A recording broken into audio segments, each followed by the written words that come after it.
आपण पाहतोय की मनसेचे अध्यक्ष राजसाहेब ठाकरे यांनी ज्या पद्धतीने महायुतीच्या उमेदवाराला पाठिंबा दिला, त्यानंतर शिरूर लोकसभा मतदारसंघामध्ये ठिकठिकाणी मनसेचे कार्यकर्ते हे प्रचारामध्ये सहभागी झालेले आहेत. आपल्या समेत आंबेगाव तालुक्याचे तालुका अध्यक्ष आहेत संतोष बोराडे. काय सांगाल संतोष भाऊ, कशा पद्धतीने आंबेगाव तालुक्यातून तुम्ही आढळराव पाटलांच्या विजयासाठी तुमचं प्लॅनिंग केलेलं आहे?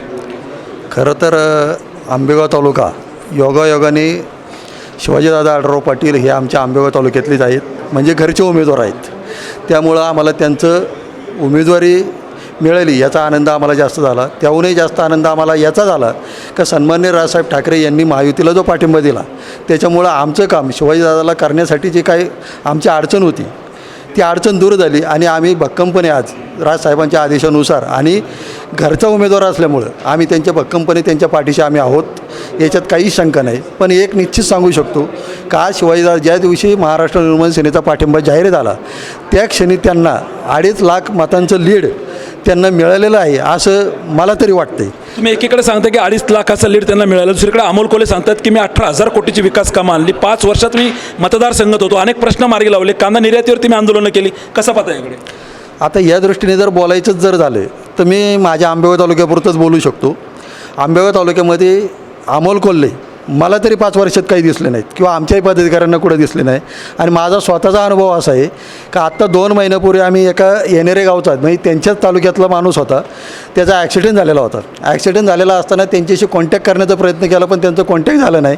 नंतर 10 ते 12 वेळा फोन केल्यानंतर कॉन्टॅक्ट झाल्यानंतर आम्हाला जी मदत पाहिजे होती ती मदत कुठल्याही प्रकारची त्यांच्याकडून मदत झालेली नाही. त्यांना याचीसुद्धा कल्पना आम्ही दिली का हा तालुक्यातला जो मतदार जो आहे हा तुमच्याच तालुक्यातला आहे, त्यांनी तुम्हाला मतदान केलेलं आहे आणि आम्ही तुम्हाला गेल्या टायमाला मतदान केलं होतं, पण यांना मदत जर तुम्ही जर केली तर आम्हाला बरं वाटेल. पण त्यांनी कुठल्याही प्रकारचा आम्हाला रिस्पॉन्स दिला नाही. आणि त्याचनंतर आम्ही शिवाजीदादांना स्वतः फोन केला, शिवाजीदादांचा फोन रिसिव्ह झाला नाही, पण शिवाजीदादांचा फोन संध्याकाळी 11 वाजता आम्हाला त्यांचा फोन आला स्वतः. आणि शिवाजीदादांनी एक स्पष्टपणे सांगितलं का जी काही मदत लागेल ते आम्ही करू, तुम्ही पहिलं त्यांना दवाखान्यात घेऊन जा, जिथं असेल त्या डॉक्टरांशी आम्हाला बोलणं करून द्या, जी काही मदत लागेल ते आम्ही करू. आणि त्याप्रमाणे त्यांनी आम्हाला मदतही केलेली आहे, त्याच्याबद्दल त्यांचं अभिनंदनही केलं स्वतः जाऊन. हे आम्हाला आलेला स्वतःचा अनुभव आहे. काय वाटतं या निवडणुकीत शिवाजीदादा आढळराव पाटील विजय होतील? हो नक्कीच. किती मताधिक्याने? माझ्या माहितीनुसार कमीत कमी 2 लाख मतांनी तरी ते निश्चित झाले पाहिजेत. कारण गेल्या टायमाला जे 67-68 हजाराचं लीड अमोल कोल्हेंना मिळालेलं होतं त्या टायमाला मनसेचा पाठिंबा हा साहजिकच अमोल कोल्हेंना होता आणि आज तोच पाठिंबा शिवाजीदादांना असल्यामुळं जे 2.5 ते 3 लाख मतं जी महाराष्ट्र निर्माण सेनेची या शिरूर लोकसभा मतदारसंघात आहेत ती संपूर्णपणे शिवाजीदादाच्या पाठीशी उभी राहतील. आणि गेल्या टायमाला 67,000 लीड तोडून 2 ते 2.25 लाखाच्या फरकाच्या पुढं कमीत कमी शिवाजीदादा निवडून येतील.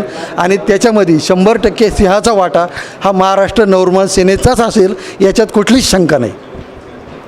शिवाजीदादा आढळराव पाटील यांच्या विजयामध्ये सिंहाचा वाटा हा मनसेचा असेल, महाराष्ट्र नवनिर्माण सेनेचा असेल. किमान 2.5 ते 3 लाख मताधिक्याने शिवाजीदादा आढळराव पाटील यांचा विजय होईल. त्याचप्रमाणे जुन्नर तालुक्यामधील येणेरे या ठिकाणी जो अपघात झाला होता त्या ठिकाणच्या युवकाला कुठल्याही प्रकारची सहाय्यता विद्यमान खासदार अमोल कोल्हे यांनी केले नाही. अनेक फोन त्यांनी त्या अपघातानंतर केले पण त्यांनी स्वतः फोनही त्यांचा उचलला नाही. अशा तिखट भावना या ठिकाणी आंबेगावचे तालुका अध्यक्ष बोराडे यांनी व्यक्त केलेले आहे. कॅमेरामन भानुदास शिरोळेसह मी अतुल परदेशी, आपला आवाज, शिरूर.